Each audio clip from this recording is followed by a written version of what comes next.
Today, we're plunging headfirst into a rivalry that really did more than just capture attention. It pretty much defined a whole era of tennis. Oh, absolutely. We're talking Roger Federer and Novak Djokovic. The Titans themselves. Exactly. Yeah. And it's one of the most compelling rivalries ever, I think, because it's just so layered. It's not just about the wins and losses, is it? Not at all. It's the contrasting styles, the personal dynamics, which are fascinating, and even how the numbers themselves, well, they can tell a slightly different story depending on how you look at them. Yeah, that nuance is key. And for this deep dive, we've got some great stuff to draw on. We've got Novak himself, some really candid interviews and quotes, plus the hard data, ATP stats, Wikipedia for the breakdowns, and even some pretty interesting fan discussions like on Reddit where people really question the standard narratives. Right, which is always good. Our mission today really is to dig into those hidden myths, the surprising facts behind this massive showdown. We want to give you that bigger picture, something that goes way beyond just a scoreline. Exactly. Understand why it resonated so much. Okay, so where do we start? I think it has to be with Djokovic's own words about coming onto the scene. He's been incredibly open about feeling like the third wheel. Or even the unwanted child, as he put it.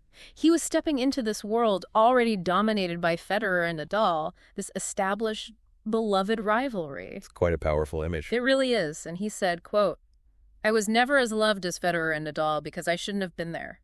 He felt like the disruptor. I was the little guy, the third guy who came along and said, "I'm going to be number one." Many people didn't like that. Wow. Yeah. And you can just feel how that must have fueled him. It wasn't just background noise. It was core motivation. He literally said, "I just wanted to be better than them." Simple as that. And think about that drive, considering where he ended up. 24 Grand Slams, 428 weeks at number one. Just staggering records. Yet he still talks about that struggle for fan support, feeling he never quite got the same level of affection as Roger or Rafa. Which is fascinating, isn't it? That feeling of being the outsider, maybe it forged a different kind of mental strength. We saw it so many times, him thriving when the crowd was against him. Almost feeding off it. Exactly. And, he's admitted his mistakes too, the vaccine stuff, the U.S. Open default, but he always comes back to this idea of wanting to live with heart and good intentions. He's complex. Definitely. And interestingly, despite the fierce rivalry with Roger, he mentioned getting along better with Nadal off the court. Yeah, but I've always gotten along better with Nadal. It hints at different dynamics behind the scenes, doesn't it? It does. It suggests that maybe that respect, even amidst the competition, was part of what pushed them all. Yeah. But okay, let's get into the hard numbers between Novak and Roger, because they are just undeniable. 50 matches, 50. And Djokovic leads the head-to-head 27-23. Close overall, but then you break it down. Right, and that's where it gets even more tilted towards Djokovic. In finals, he leads 13-6. That's a big difference in the biggest matches. And in Grand Slams, it's 11-6 to Djokovic. They played each other in a record 11 Grand Slam semifinals, too. These weren't early round encounters. These were deep, high-stakes battles. And the overall slam count, it speaks for itself now. Djokovic at 24, Federer retiring with 20, both just monumental achievements. Absolutely. And looking at surfaces, Djokovic dominates hard courts, 14 majors, a record to Federer's 11. But then Wimbledon. Federer's kingdom? Federer's kingdom, indeed.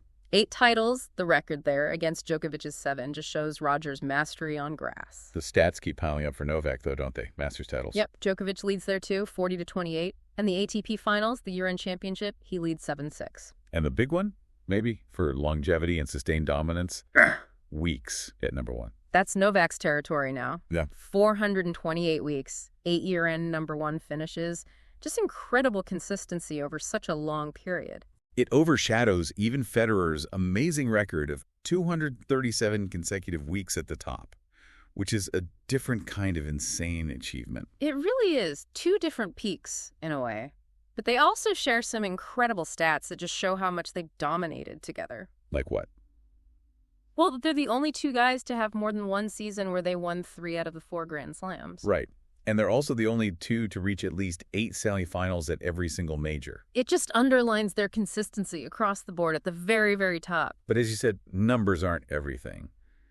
To really get this rivalry, you have to look at some specific matches, don't you? The ones that really stand out. Oh, definitely. You need the stories, the drama. So if you had to pick one match that just encapsulates their rivalry, the intensity, the stakes, what would it be? For me, it has to be the 2019 Wimbledon final. It was just insane. Gripping drama doesn't even cover it. The longest Wimbledon final ever, right? 4 hours, 57 minutes. And Djokovic saving 2 championship points on Federer's serve. I remember watching that, barely breathing. And then winning it in that first ever final set tiebreak at 12-all.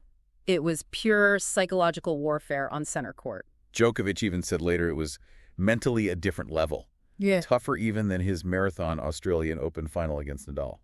That's saying something. It really is. Hearing him talk about just closing his eyes and hitting out on match point down, it makes them human somehow, despite the godlike tennis. Yeah, that raw instinct under pressure. And it wasn't the only time he did that against Roger, was it? Those U.S. Open semis. Yes, 2010 and 2011, both 5-set thrillers in the semifinals. And both times, Djokovic saved double match points against Federer to win. Unbelievable. He even joked about the 2010 one, saying something like, I was just closing my eyes and hitting forehands as fast as I can. If it goes in, it goes in. If it goes out, just another loss to Federer. Yeah. Pure clutch hitting. It's incredible. What's also interesting is how close they were across different surfaces, considering their styles. Yeah, that's quite surprising sometimes. Djokovic leads on hard courts 2018, which is close given how many times they played on it. He leads on grass 3-1, mainly due to those later Wimbledon finals. And tied on clay. Tied 4-4 on clay, which, makes sense given Nadal's dominance there. Neither saw it as their best battleground against each other, perhaps. So Federer's natural grace on grass, Djokovic turning into a beast on it later, and Djokovic's return game neutralizing Roger's attack on hard courts. Exactly. It wasn't just that they played on different surfaces, but how their styles clashed and evolved on those surfaces. Federer trying to shorten points, Djokovic extending them, forcing the physical battle. That dynamic was central. Okay, so we've got the numbers generally favoring Djokovic, especially in big moments later on. But this leads us to that interesting point raised in some fan discussions, particularly on Reddit. The idea that the raw head-to-head might be, well, deceiving. Right. The age factor argument. And it's a really important question for any long rivalry. How much context do we need? What's the core argument there? Basically, that a significant chunk of their matches happened when Federer was, arguably past his absolute physical prime, say, after 2010 or 2011 when he hit 29-30. While Djokovic, during that period, was entering and hitting his peak years. Think 2011 through 2016, roughly ages 24 to 29. That incredible dominant stretch for him. And the numbers kind of back that up, don't they? Before 2011, Federer led 13-6. Correct. 19 matches. Then, after the start of 2011, they played 31 more times. And Djokovic won 21 of those 31. Yeah. That's a big shift. It is a big shift, but the counter arguments are also strong. You can't just say older means worse. What are the main counters? Well, players evolve. Federer definitely improved parts of his game later on. His backhand, especially after 2017 with the bigger racket head, became a much bigger weapon. He adapted. So it wasn't just decline, it was change. Exactly. It's not a simple graph going down. Plus, experience counts for a lot. Mental toughness, strategy, why these can improve with age. So yes, Federer was older, but was he always lesser? Probably not that simple. It forces you to look beyond just the birth years, doesn't it? Absolutely. It highlights that greatness isn't static. It's about adaptation, peaks, troughs, specific matchups. A single H2H number can't capture all of that complexity. And the mental side plays a huge role, separate from just age or physical prime. We have that example from the sports psychology source, the 2012 Cincinnati final. Yeah. Federer bageled Djokovic in the first set, 6-0, just demolished him. And Djokovic himself admitted afterward it wasn't physical. He said, maybe playing a couple weeks in a row got to me maybe mentally. Physically, it didn't. I felt okay. Right. He felt mentally worn down. Federer, meanwhile, came out firing. He said he hoped for a good start, but not like that. He was just locked in mentally. So that match wasn't about Federer being younger or Djokovic being past his prime. It was about mental state on the day. Burnout, preparation, intensity. Precisely. It shows how many factors influence any single result. So when you hear that age gap argument, what really resonates with you? Do you think it significantly skews the perception of their rivalry? It definitely makes you think, doesn't it? It adds a layer. It doesn't erase Djokovic's wins, but it contextualizes them. Yeah. But ultimately, whatever the stats debate, their mutual impact is undeniable. Completely. Djokovic has been very clear about it. He said his rivalries with Federer and Nadal had the biggest influence on my development, particularly from 2011 onwards. He had to get better because of them. Exactly. He talked about their styles, Federer, the elegant talent, Nadal, the physical force, and himself, he said, somewhere in between, maybe closer to Nadal's baseline style, but having to counter Roger's all-court game. So they weren't just rivals. They were catalysts for each other's greatness. Perfectly put. The competition was fierce, absolutely, but it pushed all three of them to heights the sport had never seen before. It was an arms race of talent and willpower. Defining an unprecedented era.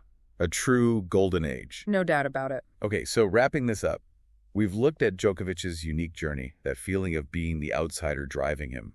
We've seen his statistical dominance, especially in the head-to-head and overall achievements.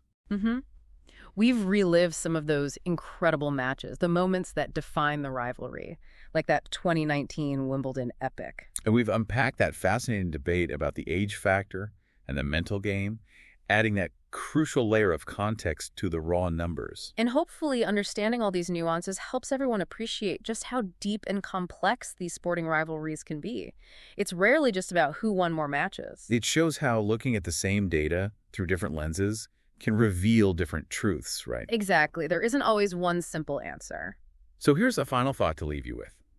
When we look back at truly great rivalries like Federer-Djokovic, is that final head-to-head number really the ultimate measure? Or is it the stories, the way they pushed each other, the evolution of their games because of the rivalry, the mental battles? Maybe the most telling statistic isn't the 27-23 score, but the indelible mark they left on tennis and on each other, pushing the boundaries of what we thought was possible. A fantastic point. Their legacy is far more than just a win-loss record. Definitely something to chew on. That's all for this deep dive. Thanks for joining us. See you next time.